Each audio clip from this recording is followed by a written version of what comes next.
پہلی بات اس کے بارے میں یہ جاننا چاہیے کہ اس رات کے نام کیا کیا ہیں۔ دوسری بات یہ سمجھنی چاہیے کہ اس رات کے اندر اللہ تعالیٰ کی قدرت اور اس کے فضل سے کیا کیا واقعات رونما ہوتے ہیں۔ تیسرے نمبر پہ یہ جاننے کی ضرورت ہے کہ اس رات کے اندر ہمیں کرنا کیا چاہیے۔ دو تین چیزیں اچھی طرح سمجھ لی جائیں تو شب برات کا تعارف مکمل طور پر ذہن نشین ہو سکتا ہے۔ وآئیے سب سے پہلے قرآن حکیم کی سورۃ الدخان کی ابتدائی الفاظ کا ترجمہ سماعت فرمائیے، جہاں بعض مفسرین کرام کے مطابق اللہ تعالیٰ نے شب برات کا ذکر فرمایا ہے۔ رب تعالیٰ فرماتا ہے حامیم والکتاب المبین انا انزلناہ فی لیلۃ مبارکہ۔ حامیم قسم ہے کتاب مبین کی کہ بے شک ہم نے اس قرآن مجید کو نازل فرمایا برکتوں بھری رات میں، اور ہم اس کے ذریعے لوگوں کو خبردار کرنا چاہ رہے تھے کہ وہ اپنے نقصان سے بچ جائیں۔ فیہا یفرق کل امر حکیم، اسی رات میں تمام حکمت بھرے کام جو ہیں ان کو جدا کر دیا جاتا ہے، علیحدہ کر دیا جاتا ہے۔ مشہور صحابی رسول حضرت عبداللہ بن عباس رضی اللہ تعالی عنہما کے شاگرد رشید حضرت سیدنا اکرمہ رضی اللہ تعالی عنہ سے ان آیات کی تفسیر میں یہ مروی ہے، وہ فرماتے ہیں کہ اللہ تعالیٰ نے جس رات کا یہاں تذکرہ فرمایا ہے یہ ماہ شعبان کی 15ویں رات ہے، اور یہاں بھی نزول قرآن کا اللہ تعالیٰ نے ذکر فرمایا ہے، جبکہ انا انزلناہ فی لیلۃ القدر میں بھی اللہ تعالیٰ نے یہ تذکرہ فرمایا ہے کہ قرآن پاک کا نزول ہم نے لیلۃ القدر میں فرمایا ہے، اور لیلۃ القدر جو ہے وہ رمضان المبارک میں۔ یہاں مفسرین کرام نے فرق سمجھایا ہے کہ قرآن کریم کا نزول جو ہے یہ شب برات میں بھی ہوا ہے، اور قرآن حکیم کا نزول جو ہے وہ شب قدر میں بھی ہوا ہے جو رمضان المبارک۔ مفسرین کرام ارشاد فرماتے ہیں کہ شب برات میں قرآن حکیم کا نزول جو ہے وہ لوح محفوظ سے ہوا ہے پہلے آسمان پر۔ وہاں پر کعبہ شریفہ کے بالکل سیدھ میں اللہ کا ایک گھر ہے جس کا نام ہے بیت العزت، مسجد ہے، تو وہاں شب برات میں قرآن کریم کو اتارا گیا ہے لوح محفوظ سے، اور پھر بیت العزت پہلے آسمان سے قرآن کریم کا نزول جو ہے وہ زمین کے اوپر لیلۃ القدر میں شروع ہوا۔ تو ایک ہے نزول قرآن کا لوح محفوظ سے پہلے آسمان پر، دوسرا ہے نزول قرآن کا پہلے آسمان سے زمین پر۔ سورۃ الدخان کی ابتدائی آیات میں شب برات میں نزول قرآن کا جو ذکر کیا گیا ہے تو یہ پہلی صورت ہے۔ لوح محفوظ سے قرآن مجید جو ہے یہ جہاں پر پہلے آسمان کے مقام بیت العزت پر اتارا گیا، اور انا انزلناہ فی لیلۃ القدر میں اور شہر رمضان الذی انزل فیہ القرآن، ان آیات کے اندر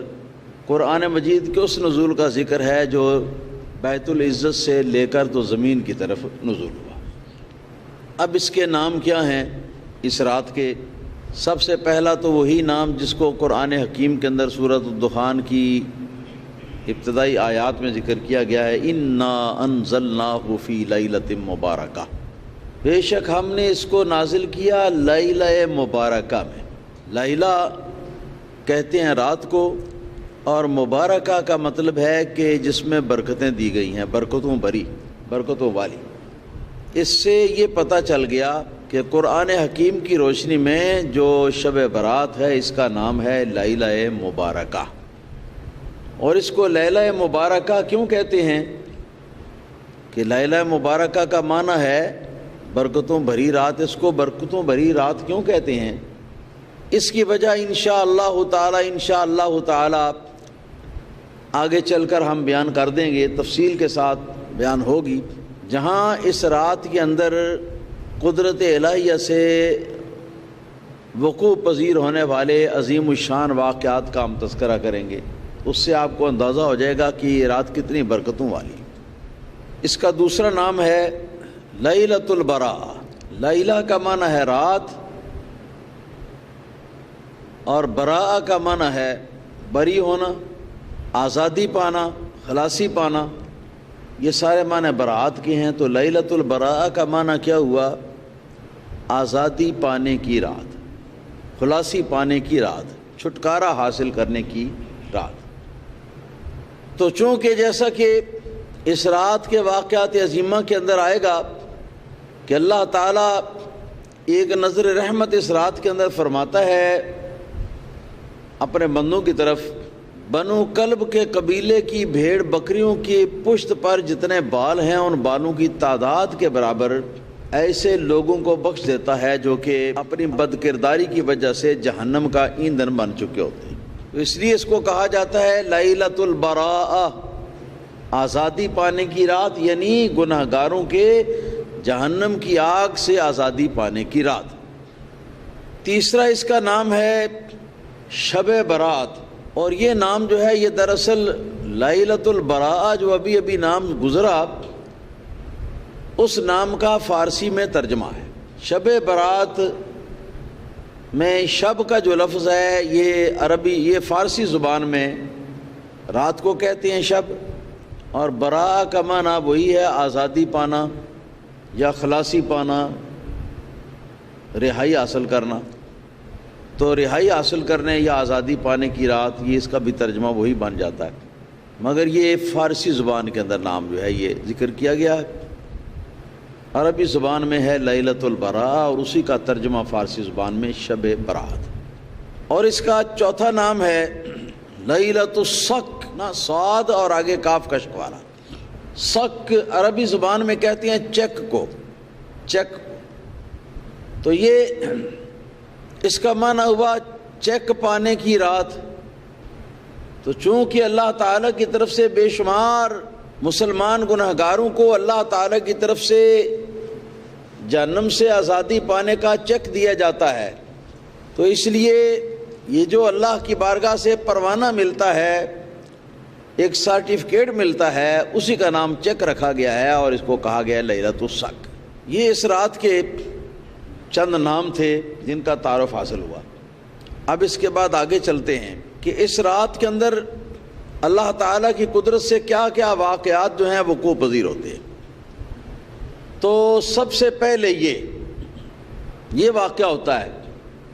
کہ آج کی مثلاً شب برات سے لے کر آئندہ برس کی شب برات تک دنیا کے اندر جتنے اللہ تعالیٰ کے احکام جاری ہوں گے، یعنی کوئی مرنے والا ہے تو اس کے مرنے کا ذکر، کوئی پیدا ہونے والا ہے تو اس کے پیدا ہونے کا ذکر، وغیرہ وغیرہ، چھوٹے بڑے تقدیر کے جو احکام ہیں سال بھر کے، وہ سارے اس رات میں لوح محفوظ سے جدا کر دیے جاتے ہیں، اور لکھ کر رجسٹروں کی صورت میں ان فرشتوں کو اللہ تعالیٰ کی طرف سے سپرد کر دیے جاتے ہیں کہ جن فرشتوں کی یہ ڈیوٹی ہے کہ وہ ان احکام کو سال بھر کے اندر جب جب وہاں لکھا ہوا ہے اور جیسے جیسے وہاں لکھا ہوا ہے اس کے مطابق وہ نافذ کریں گے۔ بطور نمونہ ایک دو روایات کے اصل الفاظ جو ہیں وہ میں آپ حضرات کو سناتا ہوں، آپ کو کچھ اندازہ ہوگا۔ نمبر 1، امام بیہقی کی مشہور حدیث کی کتاب الدعوات الکبیر میں ام المؤمنین حضرت عائشہ صدیقہ رضی اللہ تعالی عنہا سے مروی ہے کہ وہ فرماتی ہیں کہ رسول اللہ صلی اللہ تعالی علیہ وآلہ وسلم نے شعبان کی 15ویں رات کا تعارف مجھ سے کروایا، تو اس تعارف کے اندر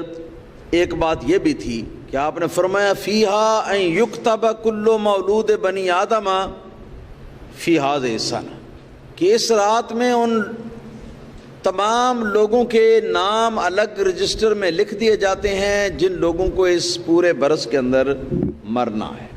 وفیہا ان یکتب کل ہالک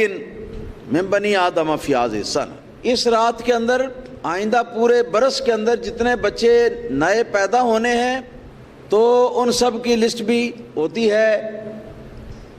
اور جتنے لوگ مرنے ہیں تو تو ان سب کا بھی تذکرہ ہوتا ہے۔ وَفِيهَا تُرْفَعُ أَعْمَالُهُمْ وَفِيهَا تُنَزَّلُ أَرْزَاقُهُمْ، اور اسی رات کے اندر بندوں کے اعمال جو ہیں اللہ تعالیٰ کی بارگاہ میں پیش کیے جاتے ہیں پچھلے برس کے اکٹھے کر کے، اور یہ کہ جتنے دنیا کے اندر رزق اور رزق سے متعلقہ سامان جو ہیں وہ پورے برس کے اندر بھیجے جانے ہیں، تو ان سب کی بھی لسٹیں جو ہیں وہ بن کر اللہ تعالیٰ کے متعلقہ جو فرشتے اس کو نافذ کریں گے دنیا میں، ان کو سپرد کر دی جاتی ہے۔ اسی طرح ما ثبت من السنہ میں حضرت سیدنا راشد تابعی رضی اللہ تعالیٰ عنہ سے مروی ہے کہ وہ فرماتے ہیں کہ لیلۃ النصف من شعبان تفتتح فیہا الآجال والارزاق، فرماتے ہیں کہ جتنے کاموں کے لیے وقت مقرر ہیں اور وہ مقررہ وقت جو ہے وہ اس برس کے اندر آنے ہیں قدرت کے کارخانہ کائنات میں، تو وہ سارے جو ہیں وہ اس رات کے اندر لوح محفوظ سے جدا کر دیے جاتے ہیں اور الگ الگ رجسٹروں میں متعلقہ فرشتوں کے سپرد کر دیے جاتے ہیں، اور اسی طرح جس کو جتنا رزق ملنا ہے یا جس سے جتنا رزق چھننا ہے یہ ساری تفصیلات جو ہیں یہ بھی موجود ہوتی ہیں۔ اسی طرح حضرت عطا بن یسار تابعی رضی اللہ تعالیٰ عنہ جو حضرت سیدنا امام اعظم ابو حنیفہ رضی اللہ تعالیٰ عنہ کے استاد گرامی بھی ہوئے، ان سے مرسلاً یہ روایت مروی ہے کہ اذا کان لیلۃ النصف من شعبان، جب شعبان کی 15ویں رات ہوتی ہے، رفع الی ملک الموت صحیفہ، تو اس کے اندر ملک الموت کو ایک رجسٹر جو ہے وہ دے دیا جاتا ہے، فیقال اقبض من فی ہذہ الصحیفہ، اس رجسٹر کے اندر جن جن لوگوں کے نام لکھے ہوئے ہیں نا، آگے جو جو ان کا وقت لکھا ہوا ہے اس کے مطابق ان کی روحیں تو نے قبض کرنی، وہ چاہے انسان ہیں، چاہے جانور ہیں، چاہے پرندے ہیں، چاہے کیڑے مکوڑے ہیں، جتنی جان والی چیزوں کی جان نکالی جائے گی اس سال بھر کے اندر، تو اس کی لسٹ جو ہے وہ پوری مکمل ساتھ ٹائم کی تفصیل کے ساتھ یہ سپرد کی جاتی ہے اللہ تعالیٰ کے فرشتوں کو۔ پھر فرماتے ہیں اس رجسٹر کے اندر جتنے نام لکھے گئے ہیں تو ان لوگوں کے روحیں یا ان جانوروں کی یا ان کیڑے مکوڑوں کی یا جانداروں کی روحیں تم نے اس برس کے اندر قبض کرنی ہے، اور جو تفصیل آگے لکھی ہوتی ہے اس کی کہ کس دن کو ہوگی، رات کو ہوگی، کون سی سرزمین پہ ہوگی وغیرہ وغیرہ، اس کے مطابق جو ہیں یہ فرشتے جو ہیں یہ عمل درآمد کرتے ہیں۔ فرماتے ہیں فَإِنَّ الْعَبْدَ لَيَغْرِسُ الْغِرَاسَ وَيَنْكَحُ الْأَزْوَاجَ وَيَبْنِي الْبُنْيَانَ وَإِنَّ اسْمَهُ قَدْ نُسِخَ فِي الْمَوْتَى، فرماتے ہیں کہ بسا اوقات ایسا ہوتا ہے کہ ایک آدمی جو ہے وہ باغ لگاتا ہے یا وہ زمین میں کوئی چیز بوتا ہے اس امید پر کہ جب یہ فصل بڑھے گی اس سے ہمیں پھل جو ہے وہ ملے گا یا اس سے ہمیں اناج دستیاب ہوگا، یا جو بھی چیزیں زمین سے اس طریقے سے پیدا ہوتی ہیں، آدمی کی دل جو ہے اس کے اندر آرزو اور حسرت یہ ہوتی ہے، اور فرماتے ہیں کہ بسا اوقات ایسا ہوتا ہے کہ آدمی شادی کا اہتمام کرتا ہے اور اس نیت پر، اس خیال پر کہ ہم شادی کریں گے، ایک نیا گھر آباد کریں گے، عیش و عشرت کی زندگی جو ہے وہ گزاریں گے وغیرہ وغیرہ وغیرہ، اور اس پر یہ رات آتی ہے اور اس رات کے اندر اس کا نام جو ہے وہ مردوں کی لسٹ کے اندر دے دیا گیا ہوتا ہے۔ اس طرح فرمایا وَيَبْنِ الْبُنْيَانَ، بہت سارے لوگ عالی شان محل اور عالی شان مکان جو ہیں وہ تعمیر کرتے ہیں اس آس پر، اس آرزو پر کہ سال ہا سال آئندہ زندگی کے اس کے اندر گزاریں گے، لیکن حدیث پاک میں آتا ہے وَإِنَّ اسْمَهُ قَدْ نُسِخَ فِي الْمَوْتَى، حالانکہ ان کے نام جو ہیں وہ مردوں کی فہرست کے اندر لکھے جا چکے۔ ایک حدیث پاک کے اندر میں نے پڑھا کہ رسول اللہ صلی اللہ تعالیٰ علیہ وسلم ارشاد فرماتے ہیں کہ جن لوگوں کے نام شب برات میں مردوں کی لسٹ کے اندر لکھ دیے جاتے ہیں کہ آئندہ اگلی شب برات سے پہلے پہلے اپنے اپنے مقررہ وقت پر اس کی موت ہونی ہے، تو ان کا تذکرہ جب مالا اعلیٰ میں اللہ تعالیٰ کے فرشتے آپس میں ان کا ذکر کرتے ہیں نا، تو ان کا ذکر زندوں کے طریقے سے نہیں کرتے بلکہ جیسے مردوں کا ذکر کرتے ہیں اس طرح مردہ کہہ کے ان کا ذکر کرتے ہیں۔ یہی ہے جو کسی نے کہا ہے آگاہ اپنی موت سے کوئی بشر نہیں، سامان 100 برس کا پل کی خبر نہیں۔ تو میرے دوست، یہ ایک لمحہ فکریہ ہے، ایک بہت بڑا یہ سٹاپ ہے کہ جہاں پر رک کر آدمی جو ہے وہ سوچے اور فکر کرے اور خیال کرے، اس بات کو دیکھے کہ کتنے خوبصورت چہرے ہنستے مسکراتے ایسے تھے جو پچھلی شب برات کے موقع پر ہمارے درمیان موجود تھے، اور اس شب برات میں ہم دیکھتے ہیں کہ وہ چہرے جو ہیں وہ موجود نہیں ہیں۔ ہمارے مرحوم حاجی رشید صاحب کا تصور میرے ذہن کے اندر آ رہا ہے، کتنے اچھے آدمی تھے، نیک آدمی تھے، نیک لوگوں سے محبت کرنے والے لوگ تھے، علماء کے ساتھ محبت کرنے والے، مسجد کے ساتھ محبت کرنے والے، اور جب بھی ان سے ملاقات ہوئی ہے تو ہنستے مسکراتے ہوئے ان کے چہرے کو دیکھا۔ یہ غالباً 2 برس پہلے یہیں کہیں کینٹ کی سائیڈ میں اس طرف جا کے آگے ایک پلاٹ انہوں نے لیا ہوا تھا، تو وہاں پر نئے گھر کی تعمیر کا سلسلہ انہوں نے شروع کرنا چاہا، تو مجھے انہوں نے وہاں پر بلوایا۔ میں وہاں چلا گیا، کہنے لگے حاجی صاحب کہ مفتی صاحب یہ آپ دعا فرمائیں گے تو آپ کے دعا فرمانے کے بعد انشاءاللہ تعالی یہاں پر یہ کام شروع ہوگا، اس سے پہلے ایک اینٹ نہیں لگ سکتی۔ میں نے ان کو روک دیا ہوا، ساتھ مٹھائیاں اور پتہ نہیں کیا کیا۔ ان کے گھر کے لوگ بھی وہاں حاجی صاحب گئے ہوئے تھے، وہ اور گھر کے عورتیں بھی، بچے بھی، سب خوشی خوشی خوشی خوشی۔ تو میں نے اس کا سنگ بنیاد رکھا اور اس کے ساتھ ساتھ دعا بھی کی۔ تو حاجی صاحب کی آنکھوں میں آنسو آ رہے تھے، ان دنوں میں بھی وہ بیمار ہو چکے ہوئے تھے۔ تو کہنے لگے مفتی صاحب یہ دعا کرنا اللہ تعالیٰ یہ گھر کرے، اللہ کرے یہ گھر تعمیر بھی جلدی ہو جائے اور مجھے اس میں رہنا بھی نصیب کرے۔ میں نے ان کے چہرے کی طرف دیکھا تو ان کے اتنے موٹے آنسو جو ہے نا وہ گر رہے تھے ساتھ۔ تو یہ ہے کہ آدمی گھر بناتا ہے اور طویل پلاننگ ہوتی ہے، منصوبے ہوتے ہیں، ہم اس میں یہ کریں گے، یہ کریں گے، یہ یوں رہیں گے، مگر اللہ تعالیٰ واللہ غالب علی امرہ، حکم الہی ہر چیز کے اوپر غالب ہے۔ اب مجھے پتہ نہیں کہ وہ مکان مکمل ہوا ہے یا ابھی نہیں، لیکن یہ کہ مجھے اتنا تو میرے ذہن میں ہے کہ اگر وہ مکمل ہو گیا ہوتا نا تو اس کی افتتاح کی دعا جو ہے اس میں مجھے ضرور حاضر ہونا تھا، تو اس لیے نہیں ہوا۔ اور حاجی صاحب اللہ تعالیٰ کو پیارے ہو گئے، کتنے اچھے نیک آدمی تھے، غریب غربے کی خاص طور پر بڑی مدد کرتے تھے، مشہور ہے ان کے بارے میں، ہر نیک کام میں حصہ لیتے تھے۔ تو مطلب یہ ہے کہ پچھلے برس وہ موجود تھے، اب وہ موجود نہیں۔ تو یہ فکر کی بات ہے کہ آج ہم میں سے کس کس کا نام جو ہے وہ زندوں کی لسٹ سے نکل جانا ہے اور مردوں کی لسٹ کے اندر داخل ہو جانا ہے۔ اس لیے میرے دوستو یہ ہم سب کے لیے لمحہ فکریہ ہے کہ آج سے ہم اس کو اپنے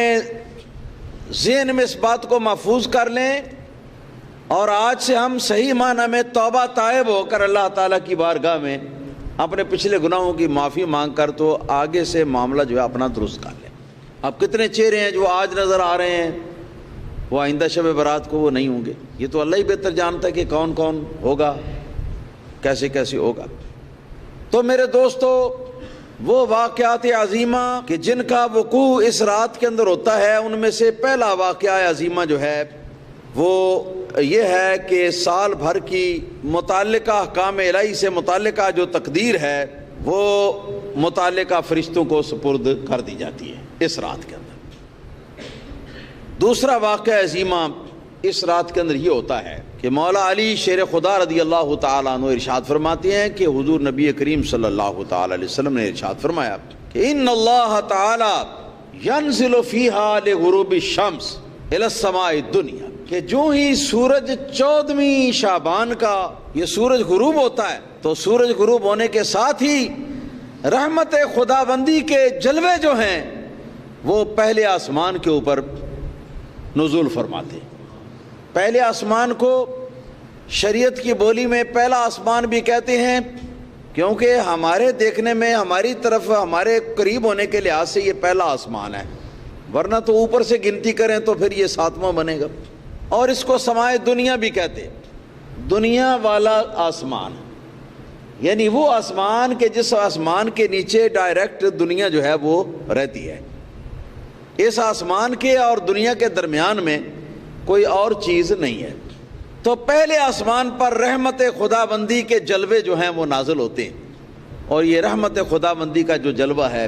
پہلے آسمان پر آ کے تو وہ آواز لگاتا ہے، الا من مستغفر فاغفر اللہ، کیا نہیں کوئی ایسا شخص جو اپنے گناہ کی معافی مجھ سے لینا چاہتا ہو اور مجھ سے درخواست کرے تو میں اس کو اس کے گناہ معاف کر دوں۔ الا من مسترزق فارزق اللہ، رب تعالیٰ فرماتا ہے کہ ہے کوئی ایسا شخص جو مجھ سے رزق مانگتا ہو، رزق کی درخواست کرے تو میں اس کو رزق دے دوں۔ الا من مبتلا فعافیہ، کیا ہے کوئی مصیبت زدہ یا بیمار یا پریشان حال میری بارگاہ میں آج کی رات میں وہ سوال کرے تو میں اس کی بیماری یا اس کی مصیبت کو دور کر دوں، میں تیار ہوں۔ الا من سائل فعوتیہ، کوئی ہے حاجت مند یا ضرورت مند جو اپنی حاجت کی چیز یا اپنی ضرورت کی اشیاء مجھ سے طلب کرے آج کی رات میں تو میں اس کو دینے کے لیے تیار ہوں، میں اس کو دے دوں۔ نبی کریم صلی اللہ علیہ وسلم ارشاد فرماتے ہیں کہ یہ آواز 14ویں رات کا سورج ڈوبنے کے ساتھ ہی بعد میں شروع ہوتی ہے اور فجر کے طلوع ہونے تک مسلسل اللہ تعالیٰ کی رحمت یہ آواز دیتی رہتی۔ مگر چونکہ یہ آواز جو ہے اس کا تعلق پردہ غیب کے ساتھ ہوتا ہے، اس لیے عام انسان جو ہے ان کے سننے میں یہ آواز نہیں آتی۔ البتہ کوئی شخص ایسا ہو کہ جس کا ضمیر روشن ہو، جس کا دل روشن ہو، اور ضمیر روشن ہونے کی وجہ سے، روشن ضمیری کی وجہ سے غیب کے جہان کے اس پردے میں جو چیزیں ہیں وہاں تک اس کی نگاہ جاتی ہو، اس کی رسائی ہوتی ہو، تو ایسا شخص جو ہے اس کو صاف الفاظ سنائی بھی دیتے ہیں، اور جب سنائی نہیں بھی دیتے تو بھی کوئی فرق نہیں پڑتا، اس لیے کہ بتا جو دیا گیا، سرکار نے بتا تو جو دیا، اپنی امت کے ہر فائدے اور ہر نفع کی بات کو نبی کریم صلی اللہ علیہ وسلم نے آشکارا کر دیا لوگوں کے سامنے۔ تو اس طرح اخیر رات تک یہ سلسلہ رحمت الہی کا جو آوازہ آتا ہے یہ چلتا رہتا ہے، چلتا رہتا ہے، چلتا رہتا ہے، مگر جب رات کی آخری گھڑی ہوتی ہے، اب وہ پھٹنے والے ہوتے ہیں، فجر طلوع ہونے والی ہوتی ہے، اس سے پہلے جو لمحات ہیں ان میں پھر اللہ تعالیٰ کی رحمت جو ہے نبی کریم صلی اللہ علیہ وسلم ارشاد فرماتے ہیں یہ کہتی ہوئی واپس چلی جاتی ہے کہ ہم نے تو بہت آوازہ لگایا مگر بہت کم لوگوں نے ہم سے کچھ مانگا۔ یہ شکوہ کرتے ہوئے، یہ شکایت کرتے ہوئے اللہ تعالیٰ کی رحمت کے جلوے جو ہیں وہ واپس چلے جاتے ہیں۔ تو یہ واقعہ عظیمہ ہے دوسرا جو اس رات کے اندر ہوتا ہے، اور اس واقعہ کی روشنی میں ہمارے لیے لائحہ عمل کیا ہے؟ ہمارے لیے لائحہ عمل یہ ہے کہ ہم اس رات سے پہلے توبہ طائب ہو کر اور جو حقوق لوگوں کے ضائع کیے ہوئے ہیں یا جو حقوق شریعت کے برباد کیے ہوئے ہیں ان کی ادائیگی کا اللہ تعالیٰ کی بارگاہ میں وعدہ کر کے توبہ کر لے، اور توبہ کر کے تو اس کے بعد رات کو اپنی حاجتیں جو ہیں وہ مانگے۔ اور سب سے پہلی حاجت آپ کون سی مانگیں گے؟ میں آپ کو یہ سمجھانا چاہتا ہوں آدرائے خیر خواہی، سب سے پہلی حاجت آپ کی جو ہے اللہ تعالیٰ کی بارگاہ میں وہ ہے اللہ تعالیٰ کی بارگاہ میں اپنے گناہوں کی معافی، اپنے گناہوں کی معافی اور جنت کے اندر داخل ہونے کی دعا۔ یہ سب سے پہلی دعا جو ہے آپ کی ہونی چاہیے۔ اس کے بعد پھر جو آپ کی حاجتیں اور ضرورتیں ہیں ان کو اللہ تعالیٰ کی بارگاہ میں درجہ بدرجہ ضرور آپ پیش کریں، اللہ تعالیٰ قبول فرمائے۔ یہ دوسرا واقعات عظیمہ میں سے واقعہ عظیمہ ہے۔ تیسرا واقعہ عظیمہ اس رات میں جو ہوتا ہے بڑی طویل حدیث ہے، حضرت ابو بکر صدیق رضی اللہ تعالیٰ عنہ کی روایت سے کہ رسول اللہ صلی اللہ تعالیٰ علیہ وسلم نے ارشاد فرمایا کہ یطلع اللہ الی جمیع خلقہ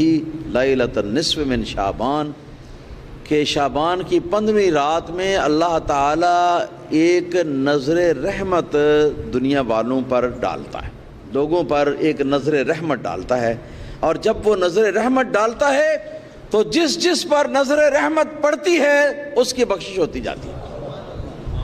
خواہ وہ کتنا پاپی کیوں نہ ہو، کتنا گناہ گار کیوں نہ ہو، کتنا جہنم کا مستحق کیوں نہ ہو گیا ہو، مگر شرط یہ ہے کہ مسلمان ہو، صحیح العقیدہ ہو۔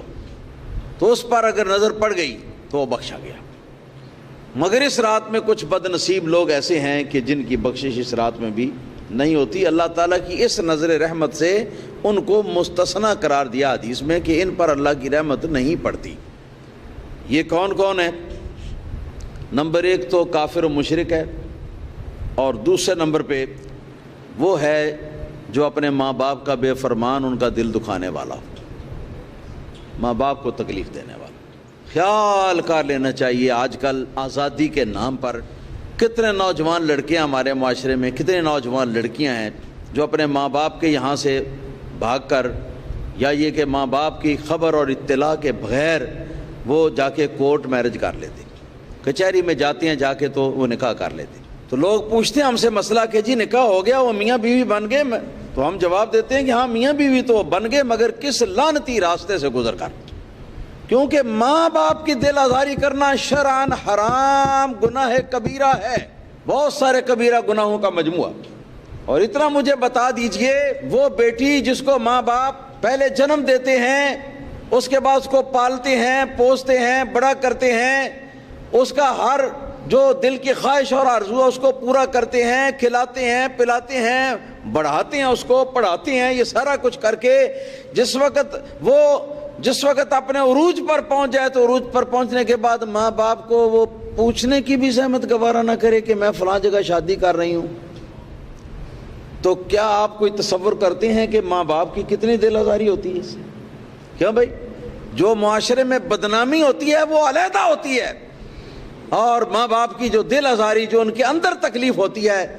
تو وہ تکلیف علیحدہ ہوتی ہے۔ یہ تکلیف ماں باپ کو پہنچانے والے جو ہیں ان کو اس رات میں معافی نہیں ہوتی جب تک کہ ان کے ماں باپ ان کو معاف نہ کریں۔ اسی طرح جو جادوگر ہے تو اس پر بھی یہ نظر رحمت جو ہے آج کی رات میں نہیں پڑتی۔ اسی طرح وہ شخص جو بغیر کسی شرعی وجہ کے اپنے قرابت دار رشتہ دار جو ہیں ان سے بائیکاٹ کیے ہوئے ہو، اس کی بھی بخشش اس رات میں اللہ تعالیٰ کی طرف سے نہیں ہوتی، یعنی وہ جو خاص نظر رحمت ہوتی ہے نا نازل،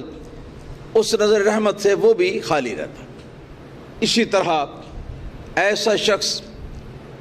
جو بوڑھا ہو چکا ہو اور بوڑھا ہو جانے کے باوجود وہ زنا کاری کرے، اس کو بھی اس نظر رحمت کا مستحق نہیں قرار دیا جاتا۔ اسی طرح وہ شخص جو شراب کا رسیہ ہو، وہ شخص بھی جب تک سچے دل سے توبہ طائب ہو کر اللہ تعالیٰ کی بارگاہ میں معافی نہ مانگ لے، واپس نہ آ جائے، اس وقت تک آج رات میں جو اللہ تعالیٰ کی رحمت کی نظر جو لوگوں کو دیکھے گی اور وہ لوگ بخشے جائیں گے تو اس کو نصیب نہ ہوگی۔ اس کے بعد اب اس رات میں کرنا کیا ہے، بڑے اختصار کے ساتھ میں چھوٹے الفاظ میں بتا دیتا ہوں۔ نمبر 1 تو یہ کہ حضرت علی مرتضیٰ شیر خدا رضی اللہ تعالیٰ عنہ کی روایت ہے، آپ فرماتے ہیں کہ نبی کریم صلی اللہ علیہ وسلم نے ارشاد فرمایا کہ اذا کان لیلۃ النصف من شعبان فقوموا لیلھا وصوموا نہارھا، شعبان کی 15ویں رات یعنی شب برات جب آئے تو رات میں شب بیداری کرو اور دن کا روزہ رکھو۔ تو یہ کام ہے جو کرنے کے ہیں۔ شب بیداری میں کوئی قید نہیں کہ آپ کتنے 100 نفل پڑھیں یا آپ مخصوص طور پر کیا کام کریں، یہ کوئی شرط نہیں، صرف اتنا ہے کہ یہ رات جو ہے اللہ تعالیٰ کی یاد میں آپ گزار دیں، چاہے اس میں نوافل پڑھیں، چاہے قرآن مجید کی تلاوت کریں، چاہے کلمہ طیبہ کا ورد کریں، چاہے استغفار پڑھیں، چاہے درود پاک کا وظیفہ پڑھیں، چاہے نعت خوانی کریں یا سنیں، اور چاہے شریعت کے مسائل جو ان پر مشتمل کوئی بیان ہو، خطاب ہو، تقریر ہو، اس کو سنیں یا اس کو کریں۔ جس طریقے سے بھی آپ یہ اس رات کو اللہ کی یاد میں گزارنا ہے، جس طریقے سے بھی آپ گزارنا، تو یہ قیام اللیل ہو گیا، شب بیداری ہو گئی۔ روزے کا معاملہ خود واضح۔ دوسرے نمبر پہ کہ اس رات میں ہمیں اللہ تعالیٰ کی بارگاہ میں اپنی ساری دعائیں کر لینی چاہیے، سب حاجت کی چیزیں مانگ لینی چاہیے، مگر ان سب میں جو سب سے پہلے مانگے گی ہم تو وہ کیا، وہ پورے دل جمی اور اطمینان کے ساتھ اپنے گناہوں کو اپنے ذہن میں حاضر کر کے اور سمجھ کے کہ میں اللہ کا ایک گناہ گار بندہ ہوں، بغاوت کیے ہوئے ہوں، تو میں اللہ تعالیٰ کی بارگاہ سے اپنی کی ہوئی بغاوت کی معافی مانگتا ہوں اور گناہوں کی معافی مانگتا ہوں، توبہ کے قبول ہونے کی دعا، اور پھر جو بھی دعا وہ مانگے۔ تیسرے نمبر پہ اس رات کے اندر مسنون ہے زیارت قبور، جیسا کہ حضرت ام المومنین عائشہ صدیقہ رضی اللہ تعالیٰ عنہ کی حدیث میں آیا ہے، حضور نبی کریم صلی اللہ علیہ وسلم جنت البقیع کے جو مسلمان ہیں مدفون وہاں، تو ان کی قبور کی زیارت کے لیے آپ تشریف لے گئے تھے، اور وہاں جا کے نبی کریم صلی اللہ علیہ وسلم نے ان کے لیے دعائے مغفرت فرمائی تھی۔ ہمارے لیے بھی یہ مسنون ہے کہ ہم اپنے قریبی رشتہ دار جو ہیں اگر وہ ہوں قریب کہیں مدفون، تو وہاں پر ان کی قبروں کی زیارت کرنے کے لیے جائیں اور جا کے ان کی فاتحہ پڑھیں، ان کے لیے مغفرت کی دعا کریں۔ اور اگر ہمارے قرابت داروں کی قبریں یہاں پر موجود نہ ہوں تو چلو پھر سارے مسلمان جو ہیں وہ ہمارے قرابت دار ہی ہیں، انما المؤمنون اخوہ، سارے مسلمان جو آپس میں بھائی ہیں، تو مسلمانوں کے قبور کی زیارت کی جائے اور وہاں پر جا کے ان کی فاتحہ پڑھی جائے اور ان کی مغفرت کی دعا کی جائے۔ یہ مختصراً وہ کام ہیں جو اس رات میں کرنے کے ہیں، اور اس کے ساتھ یہ بات کہ اس رات کو کیا نہ کرنا چاہیے۔ سب سے خطرناک بات وہ ہے جو آتش بازی اور اس قسم کے جو خرافات اس رات کے اندر ہوتے ہیں، ان کو خدا کے لیے آپ اپنے بچوں کو منع کریں اور ان پر کنٹرول کریں، نہ خود کریں نہ اپنے بچوں کو کرنے دیں۔ وآخر دعوانا الحمدللہ رب العالمین۔